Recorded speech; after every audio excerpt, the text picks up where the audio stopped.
Shalom. Baik, Bapak Ibu sekalian, ini kayak bioskop karena filmnya nanti habis khotbah, jadi khotbah dulu baru nonton filmnya, ya. Baik, Bapak Ibu sekalian, puji Tuhan, kita akan melihat firman Tuhan dengan tema kasih. Yang ini ya? Oh, udah, ya, bolehlah. Nothing is impossible. Ya, tidak ada yang mustahil. Karena hari ini saya khotbah 3 kali. Jadi saya sampai ngirimnya bingung yang mana. Ternyata ini ya nggak apa-apa. Memang ini dari saya, saudara ya. Baik, kita akan melihat di dalam Lukas pasal.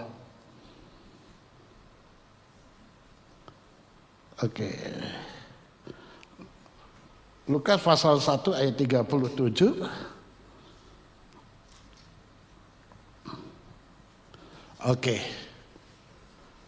Kita akan baca sama-sama ayat ini 3-4. Sebab bagi Allah tidak ada yang mustahil. Bapak Ibu sekalian, klik coba. Tidak ada yang mustahil bagi Allah. Bagi Tuhan, kita akan membahas yang pertama, bagi Tuhan. Kejadian 18 ayat 14a, adakah sesuatu apapun yang mustahil untuk Tuhan? Yeremia 32 ayat yang ke-27, sesungguhnya akulah Tuhan, Allah segala makhluk, adakah sesuatu apapun yang mustahil untukku? Nah, saya akan memberikan perspektif yang berbeda. Biasanya kalau kita dengar khotbah nothing impossible ya, tidak ada yang mustahil di hadapan Tuhan. Tapi saya akan kembangkan nanti yang kedua, bukan saja tidak ada yang mustahil bagi Tuhan. Karena kalau saya khotbah tidak ada yang mustahil bagi Tuhan, Anda bilang begini, ngapain sih? Udah tahu itu, tidak ada yang mustahil bagi Tuhan. Dan saya akan kembangkan sesuai dengan firman Tuhan bahwa ternyata bukan saja tidak ada yang mustahil bagi Tuhan, tapi juga bagi kita. Bagi kita, itu yang penting. Kalau bagi Tuhan, lagu bagi Tuhan tak ada yang mustahil, ya iyalah, nggak usah diomongin itu. Sekarang pertanyaannya bagi saya, apakah itu nothing is impossible? Ini yang lebih penting. Ya, klik. Bagi orang percaya. Matius 17 ayat 20 kita akan baca sama-sama ya. Buka mulut yang ada di dalam masker. Ya. 3-4. Ia berkata kepada mereka, karena kamu kurang percaya, sebab aku berkata kepadamu, sesungguhnya sekiranya kamu mempunyai iman sebesar biji sesawi saja, kamu dapat berkata kepada gunung ini, pindah dari tempat ini ke sana, maka gunung ini akan pindah dan takkan ada yang mustahil bagimu. Saya tanya sama saudara, kalimat terakhir, takkan ada yang mustahil bagimu. Mu-nya huruf besar atau huruf kecil? Berarti bagi siapa? Bagi kita, bagi manusia. Kalau saudara ke Holy Land, lalu pergi ke Mesir dulu, Anda akan pergi ke satu tempat yang namanya gereja sampah. Sebenarnya mereka tersinggung, orang Indonesia ini ngomongnya gereja sampah. Sebenarnya itu ada nama sendiri, bukan gereja sampah. Kenapa orang Indonesia ngomong gereja sampah? Karena menuju ke gereja itu harus melewati beberapa tempat penampungan dan daur ulang sampah. Ya, nanti saya tidak akan ceritakan latar belakangnya dan sejarahnya dan sebagainya. Saudara nanti akan dipandu oleh opa saya. Saya punya opa yang pinter banget, nanya apa Anda bisa, dia bisa jawab, yaitu opa Google. Opa saya namanya Google ya. Nanti saudara klik ya di Google gereja sampah gitu aja bisa, atau di Mesir. Tapi sejarah singkatnya, ada pemimpin waktu itu yang berkata kepada orang yang percaya waktu itu, ya katakanlah pastor atau pendeta, apa betul di Alkitab ada yang mengatakan walaupun imanmu sebesar biji sesawi, lalu ngomong sama gunung, pindah, gunung itu pindah. Oh iya, sekarang buktikan. Kalau tidak terbukti, ada 3. Ini anak muda ngomongnya 3 begini ya. Kalau cemen kan begini, cemen itu. Kalau ada 3 hal apabila tidak terbukti. Yang pertama, orang Kristen harus pindah ke agama pimpinan itu. Yang kedua, kalau tidak mau pindah agama, harus keluar dari daerah sini. Yang ketiga, kalau tidak mau pindah agama dan tidak pindah tempat di bumi ini, saya akan pindahkan ke akhirat. Maaf, hanya orang intelektual tinggi yang mengerti kata-kata saya. Artinya diapain? Dibunuh orang ini, gitu. Lalu hamba Tuhan ini berdoa. Terjadilah mukjizat di Kairo, di Mesir. Memang tidak ada gunung. Yang ada itu adalah bukit. Dan singkat cerita, bukit itu beranjak bergeser kurang lebih 2-3 kilometer. Dan ini fakta ya, ini fakta sejarah, bisa dibuktikan. Yang tadinya, saya lupa ingat, yang penting tadinya di Kairo Barat menjadi Kairo Timur, atau sebaliknya, atau Kairo Utara menjadi bagian dari Kairo Selatan, atau sebaliknya. Tetapi yang jelas, ayat ini bukan bohong, ayat ini fakta. Biasanya kalau saya punya tur langsung, makanya ke Israel, ya nanti saya kasih brosurnya, gitu kan. Kalau saya no way ya, saya berulang kali disuruh bawa brosur khotbah ke gereja, saya bilang sorry, saya itu pendeta, bukan marketing, bukan sales marketing saya itu. Ya, tapi kalau mendorong Anda ke Israel silakan, tapi pakai tur apapun silakan, yang penting ikut saya, gitu maksud saya. Enggak, ini humor saja. Ya, tapi nikmati itu luar biasa. Ya, nanti Pak Rudi bisa lah ya, sama pembimbingnya Pak Rudi ya, ikut aja. Baru turnya sama saya gitu. Karena saya jadi tour leadernya. Beliau pembimbingnya, saya tour leadernya. Nah, yang jelas ini fakta. Nah, kalau di gereja itu saya paling senang khotbah. Kecuali nanti kalau grupnya adalah Pak Rudi dan Wawan, Pak Rudi yang khotbah. Saya hanya TL aja, nyiapin apa-apanya gitu ya. Tapi kalau saya jadi pembimbing rohani, 27 kali saya ke sana, 23 kali saya ke sana, saya selalu khotbah pingin yang ini. Tapi di tempat lain kadang-kala saya kasih, di rombongan saya ada pendeta, saya suruh khotbah.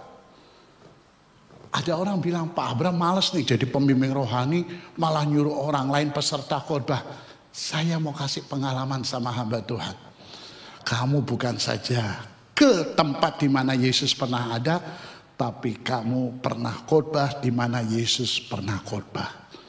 Kadang-kadang menangis itu ada yang hamba Tuhan menangis. Saya bisa ke Israel itu mukjizat luar biasa. Apalagi diberi kesempatan khotbah di mana Yesus pernah khotbah. Dia menangis. Saya kasih waktu 20 menit, nangis 15 menit. Khotbah cuma 5 menit. Tapi nggak apa-apalah. Saudara-saudara yang kasih di dalam Tuhan, saya tekankan dan saya kadang-kala ketawa geli, kan itu banyak rombongan kan. Selalu nyanyinya lagu, bagi Tuhan tak ada yang mustahil. Dalam hati saya bilang, gak usah ngomong, bagi Tuhan tidak ada yang mustahil. Tapi hari ini camkanlah, ada perspektif yang baru. Kalau minggu-minggu yang lalu ada pengkhotbah memberikan apa namanya? Jamsku itu. Motivasi, itu ya. Kalau saya memberikan perspektif baru sesuai Alkitab, dan saya katakan adalah ternyata tidak ada yang mustahil, bukan saja bagi Tuhan, tapi bagi kita. Beri kemuliaan Tuhan. Biasanya pendeta nyuruh jemaatnya ngomong sama sebelahnya, Saya ikut-ikutan aja Pak. Karena kalau enggak nanti dikiranya enggak modern gitu. Ngomong sama sebelahnya, tidak ada yang mustahil bagimu. Tidak ada yang mustahil bagimu. Tidak ada yang mustahil bagi Abraham Swala. Tidak ada yang mustahil bagi saudara. Sekali lagi, ini hal yang luar biasa. Tidak ada yang mustahil bagi kita. Klik, lanjut. Nah, kita akan melihat cerita di Alkitab.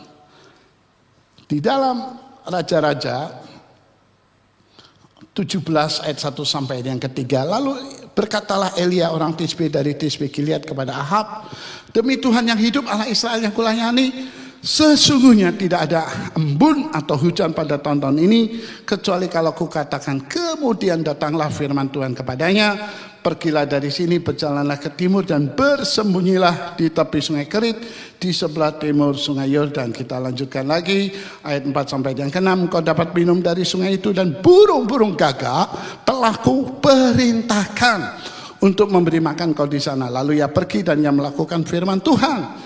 Ia pergi dan ia melakukan seperti firman Tuhan. Ia pergi dan diam di tepi sungai Kerit di sebelah timur sungai Yordan. Pada waktu pagi dan petang, kalau hotel biasanya hanya ada sarapan, ini langsung pagi dan petang. Burung-burung gagak membawa roti dan daging kepadanya, ia minum dari sungai itu. Klik. Elia percaya, lalu mukjizat terjadi. Bapak Ibu sekalian, Elia melakukan apa kata firman Tuhan dan melihat mukjizat. Dan nanti ada lagi cerita berkelanjutan tentang tidak ada yang mustahil bagi seseorang yang melakukan firman Tuhan, yaitu janda di Sarfat, lalu dia mendapatkan impossible, sesuatu yang tidak mungkin. Tapi nanti sebentar ya. Lihat ini dulu. Elia melakukan firman Tuhan, segera melakukan firman Tuhan, dan mukjizat terjadi. Apa mukjizatnya? Selama masa musim kering itu, tidak ada hujan, tidak ada embun, dia mendapatkan makanan dari burung gagak 2 kali sehari. Menunya apa? Kalau di bawah kopi hitam 10.000, yang saya baca itu aja. Bawahnya nggak lupa saya apa itu, kopi susu berapa. Tapi menunya adalah yaitu roti dan daging. Kita lihat, klik burung gagak. Burung gagak adalah burung pemakan daging dan tumbuhan. Jadi ya, kalau burung gagak disuruh bawa daging, itu kan kesempatan. Sebule-bulenya burung gagak nggak doyan roti. Tapi sepribumi-pribuminya burung gagak itu doyan daging. Kalau rotinya dicengkram dengan kedua kakinya dan dagingnya ditaruh di paruhnya, tinggal glek aja. Kan gampang. Apalagi burung gagak itu selain senang berkelompok, burung yang mampu untuk mencuri makanan hewan lain dengan cara menipu. Ditambah lagi burung yang cerdas bisa menggunakan bermacam alat bantu untuk mendapatkan makanannya. Dan burung gagak ini dikenal pelitnya minta ditabok. Campuran Cina Medan. Gak ini kalau suku nanti saya dipersoalkan. Ya, saya tarik kembali susu saya.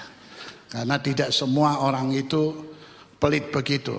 Itu personal, pribadi. Sekali lagi itu pribadi. Ya. Baik, sekali lagi burung gagak itu pelit banget. Dan rakus banget. Jadi kalau mau korupsi gampang. Tapi hebat ya. Dia bisa membawa daging dan roti tanpa dikorupsi dan diberikan kepada hamba Tuhan. Yang kedua, klik. Janda di Sarfat percaya lalu mukjizat terjadi. Tetapi sesudah beberapa waktu sungai itu menjadi kering sebab hujan tiada turun di negeri itu. Maka datanglah firman Tuhan kepada Elia, bersiaplah pergi ke Sarfat yang termasuk wilayah Sidon dan diamlah di sana. Ketahuilah aku, nah kepotong di sini kan. Yang betul aku telah memerintahkan ya kira-kira begitu ya ayatnya ya, seorang janda untuk memberi engkau makan. Bapak Ibu sekalian, janda di Sarfat itu miskin. Tuhan menyelamatkan Nabi Elia ini bukan dombleng sama janda kaya. Janda miskin.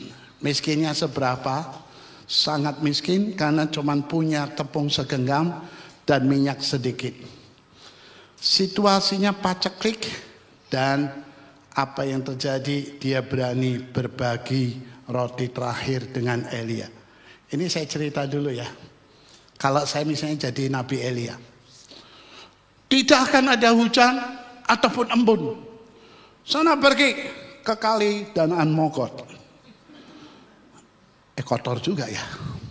Sini yang bagus mana? Pesanggerahan, banjir, saudara. Ya pokoknya sana. Aku akan memerintahkan burung gagak membawa roti dan daging. Ya udah saya ke situ.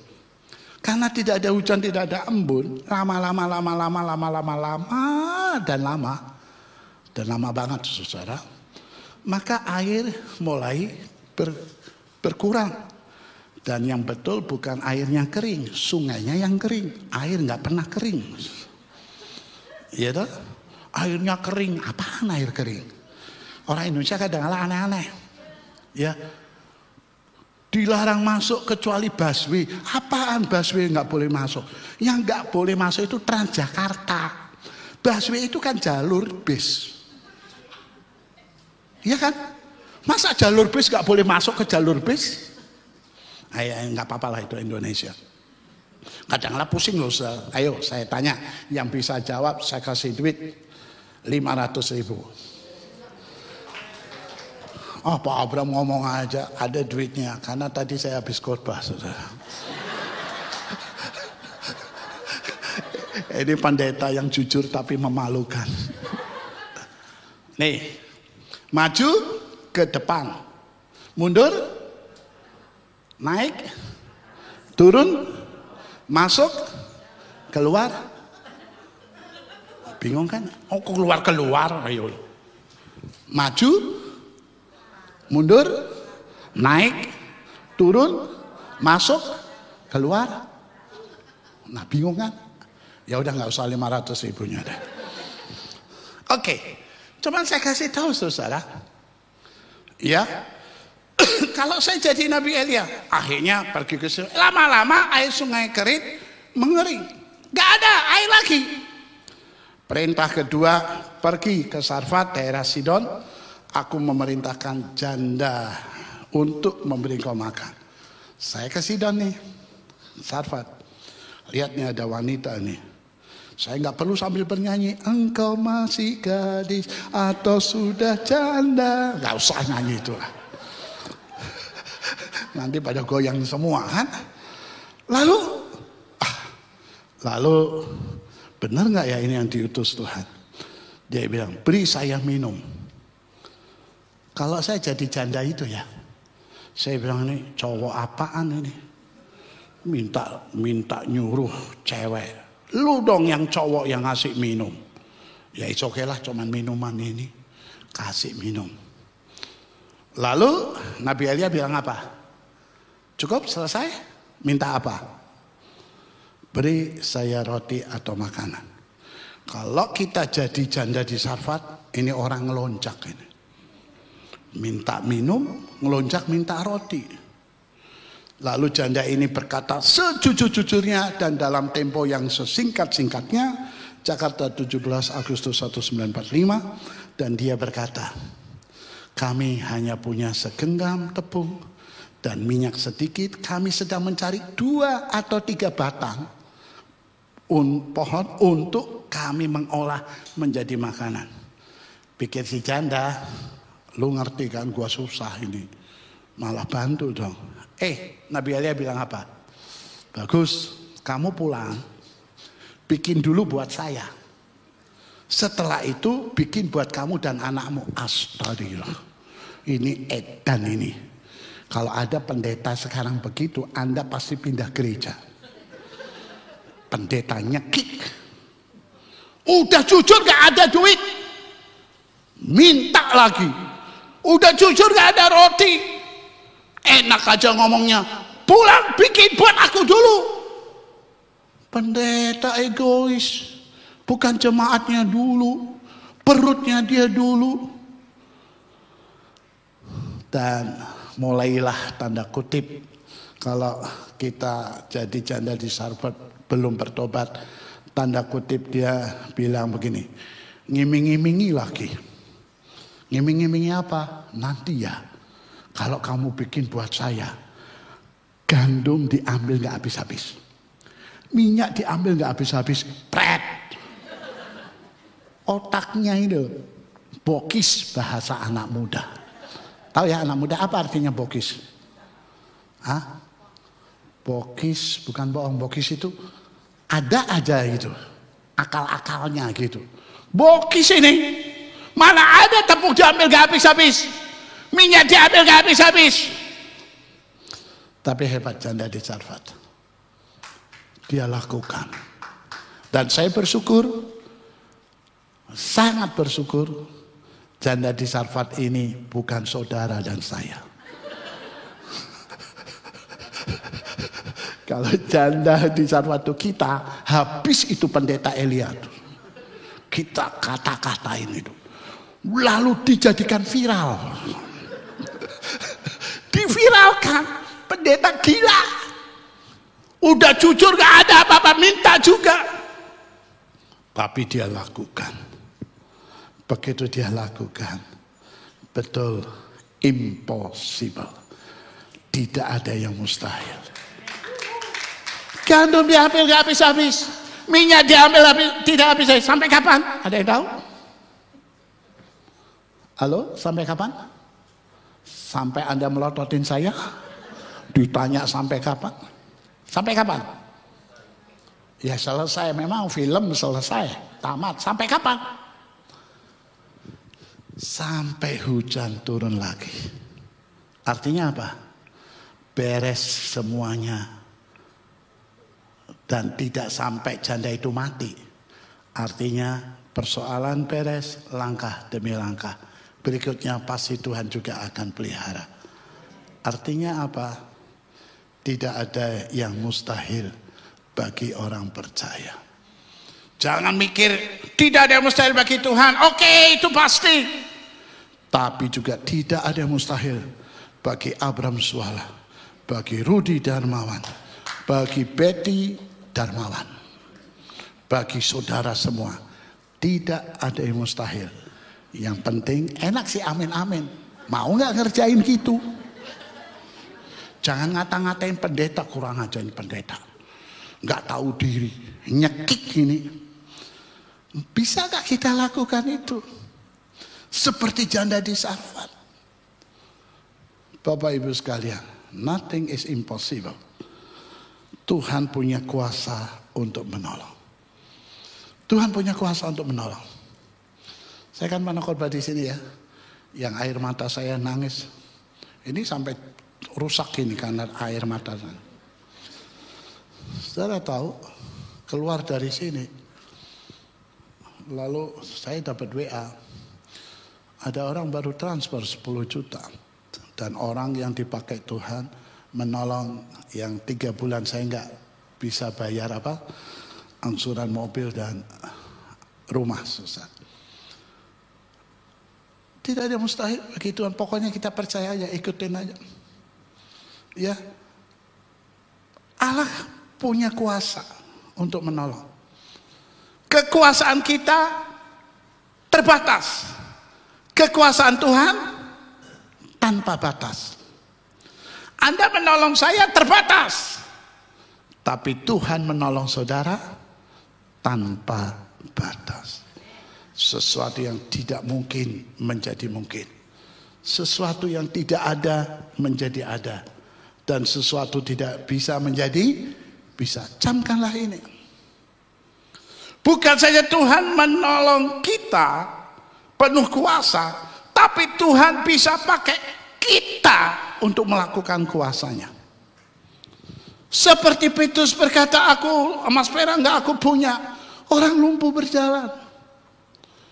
Mungkin selama ini kau mendoakan seseorang, mukjizat terjadi. Yang lumpuh berjalan buta, yang lumpuh melihat buta berjalan, luar biasa. Itu mukjizat bukan ya? Lumpuh melihat, buta berjalan. Itu nenek-nenek juga tahu. Hari ini ingin saya katakan kepada saudara. Ketika SMA saya baru bertobat. Pergi ke rumah teman, papanya tergeletak kurang lebih 2 minggu. Mau dibawa ke rumah sakit nggak mau. Ya apalagi dia berangkat sendiri ke rumah sakit, jelas nggak mau. Mau dibawa aja nggak mau. Apalagi pergi sendiri. Lalu begitu saya masuk, om ini berkata, kalau saya sebut namanya tahulah. Ya, yang waktu di pintu air, you kan pernah di pintu air itu. Di Pasar Baru. Ya gitu ya. Kalau saya sebut tahu namanya. Yaitu Om Kaiwa. Tapi saya nggak usah sebut lah. Saya nggak usah sebut ya. Lalu begitu dia bilang ini, puji Tuhan. Ada apa Om? Abraham, kamu disuruh Tuhan doa untuk menyembuhkan saya. Wah, enak aja ngomong. Ya kalau saya doakan sembuh, kalau mati. Saya nggak takut kalau saya doakan mati. Yang saya takutkan dia ngajak. Ngajak bareng-bareng kan repot. Tapi saya pegang firman Tuhan aja. Tidak ada mustahil bagimu. Apa susahnya kalau saya ngikutin Tuhan? Ikutin aja. Soal sembuh atau tidak sembuh kan bukan urusan saya. Urusan saya menebar benih, menanam, menumbuhkan, itu urusan Tuhan. Urusan saya mendoakan, menguatkan. Urusan sembuh bukan urusan saya. Saya doa. Ya saya sopan, karena lebih tua nggak dijidatnya. Itu kurang aja nanti. Di tangannya begitu amin, olehlah dia bergerak.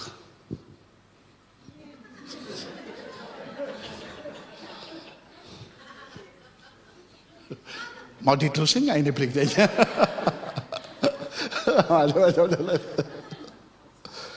Lalu dia berusaha untuk duduk di tempat tidur, duduk. Berusaha untuk dia turun. Istrinya bilang, ojo. Jangan gitu ya. Itu bahasa Jepang. Ojo. Lalu malah dia berjalan ke toilet. Nggak mau ditemani istrinya. Puji Tuhannya, dia keluar dari toilet dalam keadaan sehat. Karena ada orang pergi ke toilet untuk mengairi hidupnya di situ. Dan keluar dalam keadaan mati. Keluar sehat. Apakah saya kaget? Enggak, tidak ada yang mustahil bagimu. Saya belum sekolah Alkitab. Saya belum pendeta. Anda yang penting percaya. Walaupun punya iman sebesar biji sesawi, siapapun saudara bisa. Puji Tuhan. Saya ada jemaat jam 3 telepon. Ini udah lama ya. Sekarang nggak mungkin terjadi lagi karena saya udah didik jemaat saya. Tapi kira-kira 20 tahun yang lalu lah. Jam 3, tolong. Gedor-gedor ke rumah, bukan telepon, gedor-gedor. Kenapa? Ini anak saya kerasukan setan. Ya udahlah, sambil ngantuk-ngantuk, udah beres. Lalu saya kasih firman Tuhan. Inilah tanda-tanda yang menyandai orang mengusir setan demi namaku. Persis saya diundang Riti di puncak, di Lembang. Rupa-rupanya itu daerah angker. Karena yang punya villa itu orang kerjanya di bir angker. Jadi angker. Ini villa terdiri dari 3 ruangan. Buat saya tidur, buat panitia, dan buat sekretariat. Kira-kira dari sini sampai tempat parkir itu ada villa untuk ibadah. Begitu saya rapi-rapi siap keluar dari kamar, dia bilang, Pak Pendeta, tolong, ada apa? Ini ada salah satu orang kerasukan setan. Ya udah saya masuk, saya doain. Saya orangnya paling males sebenarnya ngusir setan. Sorry ya, nggak level. Ngapain ngusir setan? Setan kalau lihat saya harusnya pergi langsung. Ngapain diusir-usir? Atau teriak, dong, pergi. Ngapain teriak-teriak? Saya pelototinnya, keluar nggak loh? Itu aja. Udah sehat. Saya mau buka pintu dan sudah keluar. Pak, setannya balik lagi. Saya bilang ya udah, mungkin handphonenya ketinggalan. Ya mungkin karena banyak ada barang ketinggalan kan begitu. Ini serius Pak, saya juga serius. Tolong deh Pak. Ya udah, saya datang lagi. Setannya pergi susah. Segera. Udah mau masuk tempat khotbah, lari ini panitia. Pak, masuk lagi Pak. Mungkin barang yang ketinggalannya banyak. Ya, mungkin iPad-nya yang ketinggalan. Kalau tadi kan handphonenya. Lalu saya bilang, oke, di situ saya marah. Enggak langsung ngusir setan, saya kumpulin guru dan ini sekolah ya, sama panitia. Saya tidak mau diganggu sama setan. Saya itu mau khotbah. Lihat di situ ada 90 orang lebih. Dan saya mau melayani yang 90 lebih, bukan yang 1 orang ini. Lalu Pak, baca itu, Markus 16. Ayat 17 dan selanjutnya. Inilah tanda-tanda yang menyertai orang percaya. Kalian percaya nggak sama Yesus? Percaya, buktikan. Ngusir setan. Tidak harus saya. Tapi Pak, nanti kalau saya usir, dianya nggak mau pergi, ya udah kamunya aja yang pergi, beres kan? Nggak ada urusan kan? Tapi gimana Pak? Bodoh amat saya bilang. Saya nggak mau ngurusin ini. Waktu saya ceramah 15 menit kemudian, orang yang kerasukan itu seger, saudara. Masuk dengan guru-guru masuk. Baru bilang, bisa ya. Ini orang goblok gak baca Alkitab, saudara. Kalau Anda terheran-heran, Tuhan lakukan sesuatu, orang itu bodoh karena gak baca Alkitab. Kalau saya, ya udah biasa. Contoh kayak sulap. Kok bisa ya? Kartu berubah dari hitam atau merah ke biru. Ya kalau saya tahu rahasianya gak usah kaget, saudara. Kok bisa ya? Berubah bajunya dari ini dalam sekian detik. Saya kan tahu. Kenapa saya tahu? Ya, saya nonton di YouTube, ketik aja rahasia sulap gitu. Jadi gak terheran-heran. Ya, ini saya kasih sulap nih buat anak-anak ibu-ibu ya. Kalau anaknya umur 2 tahun, sulap yang sederhana aja. Ini jadi saya pendeta sulap ini. Anak-anak umur 2 tahun ini apa? Sapu tangan. Lihat. Lepas. Lihat. Apa namanya? Sapu tangan. Ada apa? Yang enggak ada apa-apa kok. Sulapnya begini. Bikin sulap begini. Ini berapa? 1. Bim salah bim. Mau berapa? 2. But, tarik. 2. Hebat kan? Asal jangan minta 6 ya, susah. Minta berapa? 5. Bim salah bim. Wah, bisa ya.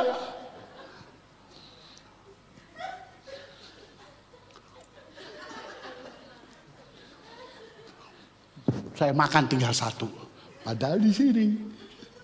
Jadi sekali lagi, jangan saudara kagum kaget, kok bisa ya? Berarti Anda nggak suka baca Alkitab gitu. Kalau Anda ngerti rahasianya apa? Memiliki iman walaupun sebesar biji sesawi. Lakukan firman. Tidak ada yang mustahil bagimu. Bukan hanya bagi Tuhan.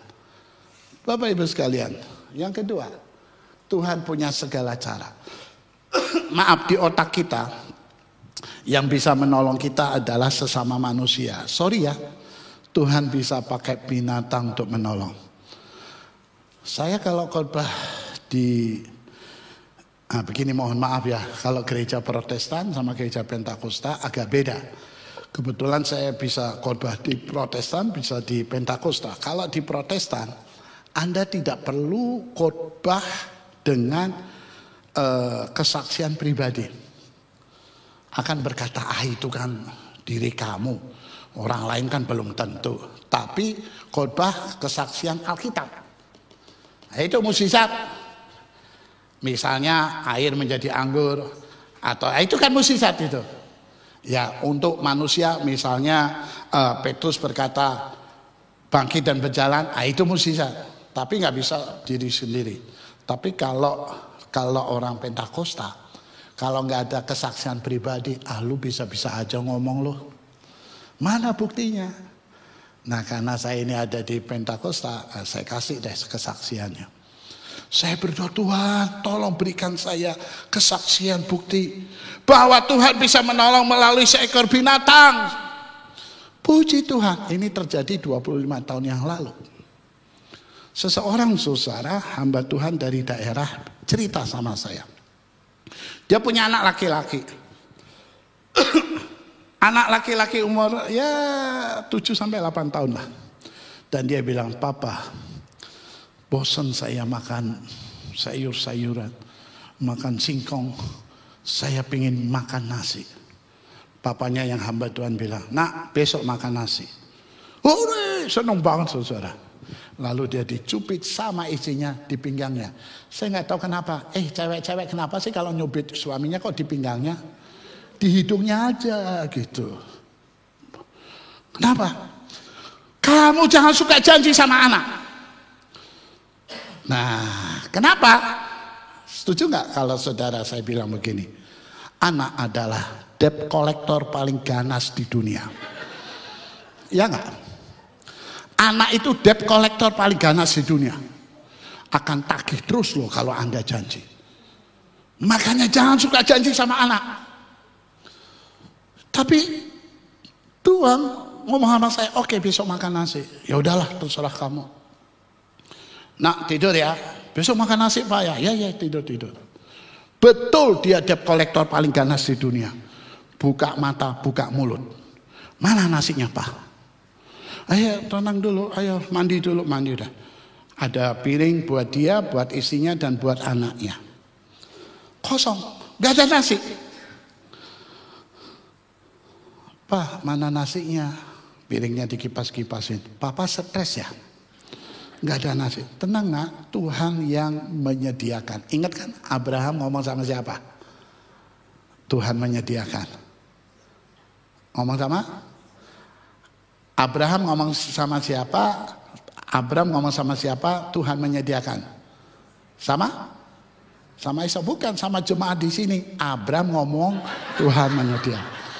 Kan saya namanya Abram, gimana sih? Isa gak ada. Ya oke.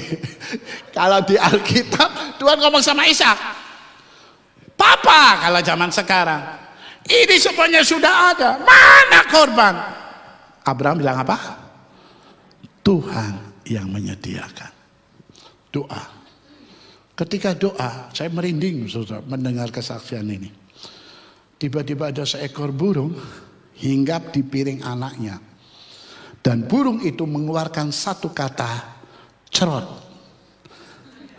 Maaf, hanya orang intelektual tinggi yang mengerti arti kata ini. Dan saya tidak akan melanjutkannya karena akan merusak makan siang kita. Cerot gitu. Dan istrinya kaget. Suaminya bilang, cuci.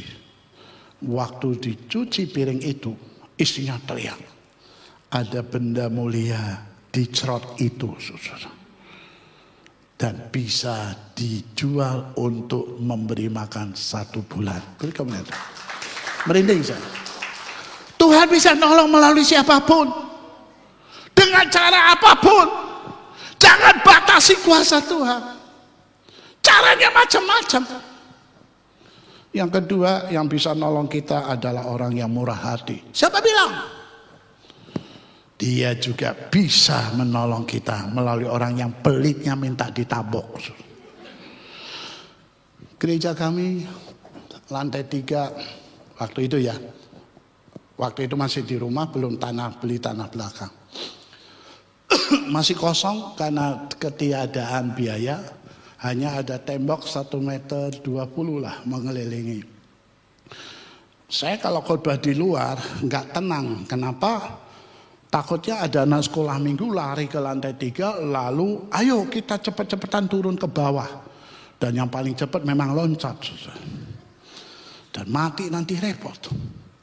Nggak tenang. Saya khotbah di sebuah gereja. Selesai khotbah, ngobrol-ngobrol, ada seorang bapak ngobrol gitu ya. Rupa-rupanya dia usahanya apa? Ini suka bikin apa? Awning gitu. Oh ya? Bisa nggak ke gereja? Ukur, lalu berapa kira-kira biaya? Karena kalau biayanya mahal, ya udah. Tapi kalau bisa terjangkau, oke. Ukur, selesai. Saya tanya, berapa biayanya? Nanti aja deh Bapak Pendeta. Nanti kapan? Ya kalau udah selesai nanti gampang urusannya lah nanti. Saya nggak mau. Mengapa? Saya berulang kali disakiti oleh pengusaha. Ini yang pengusaha di sini hati-hati ya.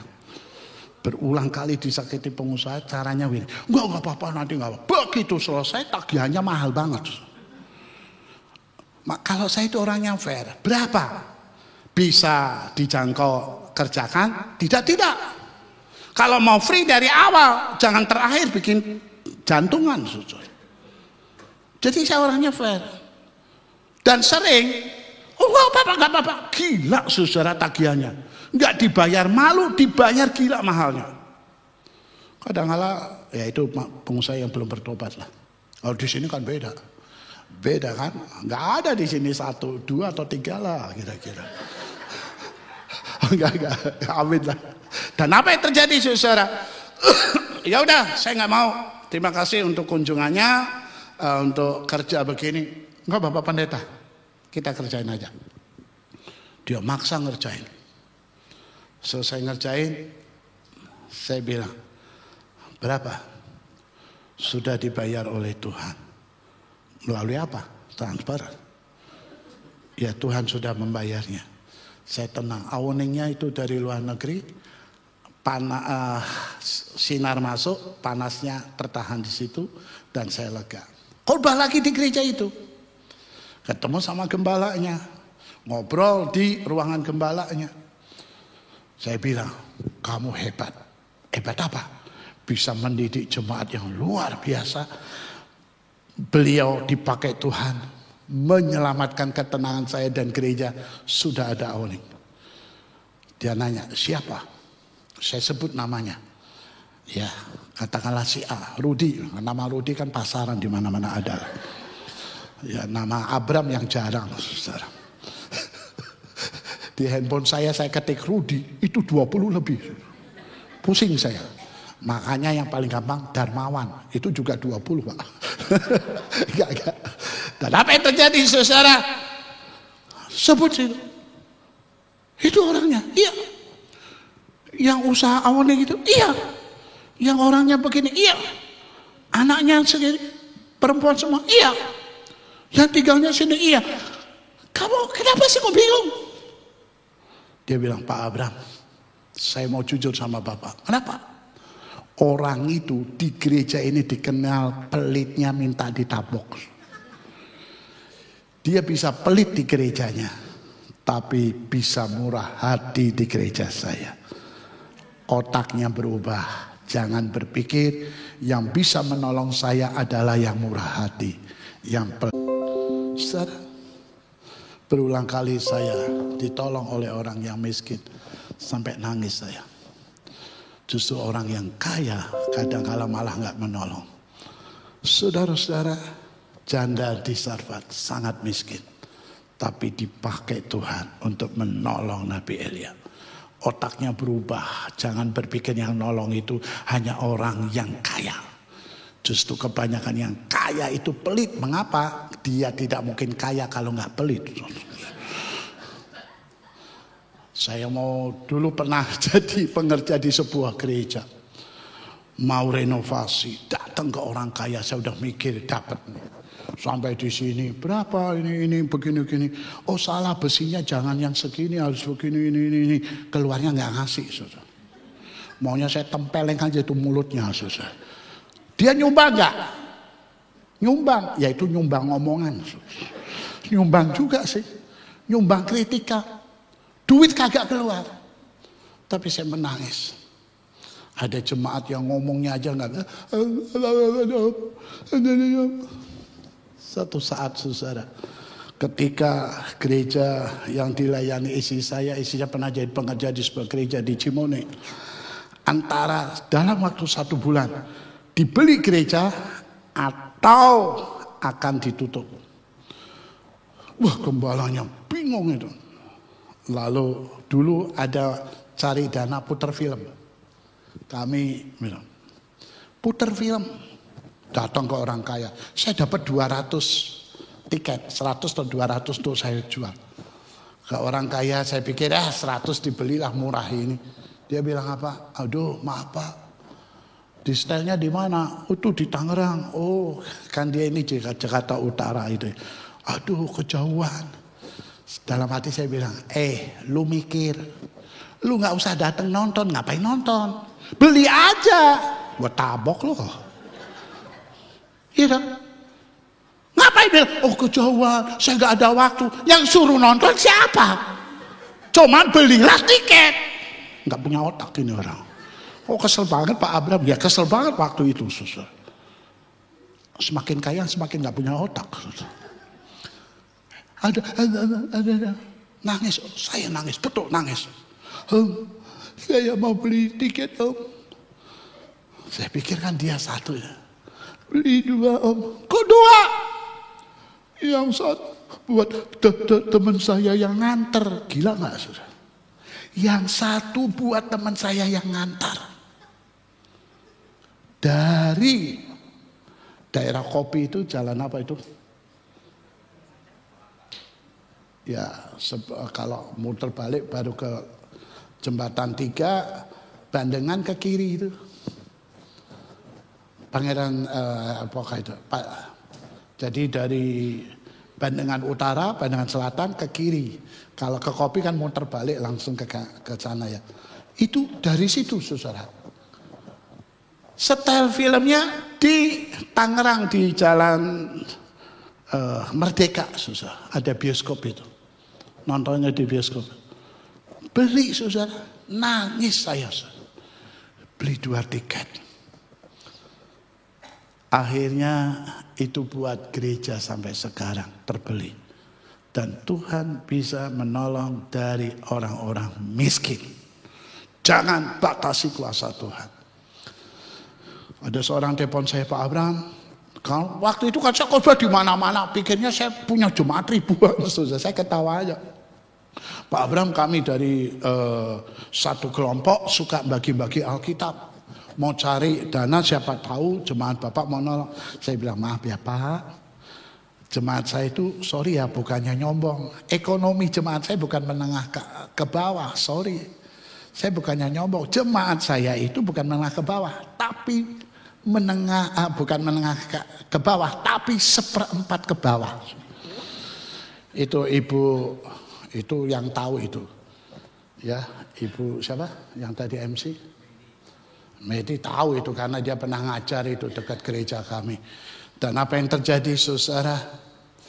Rupa-rupanya sekali lagi saya bilang, buang waktu, buang tenaga, mendingan waktunya buat gereja lain. Enggak.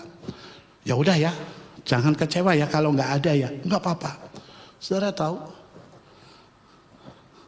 malah gereja kami menduduki ranking kedua dari gereja yang dikunjungi dengan banyaknya Alkitab. Seorang umur udah 40 tahun lebih, nggak punya duit, nggak kerja. Tiba-tiba siapa yang mau nyumbang? 20. Dicubit lagi sama isinya. Di mana? Pinggangnya. Cubit loh. Apa? Kamu jangan asal janji. Duit dari mana? Kerja kagak. Tuhan yang menyuruh. Berani bertindak kalau Tuhan menyuruh. Mau musisat, Tuhan nyuruh gak bertindak. Prek, omong kosong. Impossible itu terjadi kalau kita bertindak akan firman Tuhan. Elia disuruh ke Sungai Kerit, berangkat. Elia suruh ke Sidon, berangkat. Dan apa yang terjadi? Orang ini suruh ngangkat tangan dan 20 dia angkat. Saudara tahu, sekarang ini masih saudara dengan, karena anak saya nikah dengan sepupu mereka, anak sepupu gitu. Dan dia bilang, cerita, ada temennya telepon, bantu aku dong, apa? Ya ini ada proyek ini kerjain begini-gini, umur udah 40 tahun lebih, mau ngelamar kerja di mana? Ya udah dia bantuin. Dalam 1 bulan dia dapat duit banyak dan bisa untuk beli 20 Alkitab. Luar biasa, saya nangis saudara. Sejarah gereja sekarang berdiri itu nangis saya. Sampai detik ini ada jemaat yang cuman jualan kopi, teh itu di pinggir jalan, di emperan. Nah, kalau hujan ya udah jelas nggak jualan. Tiap malam sampai jam 12, sampai jam 1 pagi itu orang-orang nggak punya warung atau jadi di emperan jalan. Saudara, ketika kami akan membeli tanah belakang, apa yang terjadi? Semua yang berharga di badannya dilepas. Kalung, cincin, emas kasih. Di rumah juga.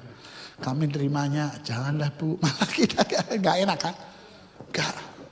Tuhan yang bicara. Tapi sampai detik ini dia dipelihara oleh Tuhan. Tidak kekurangan, tapi dipelihara oleh Tuhan. Mukjizat terjadi apabila kita bertindak.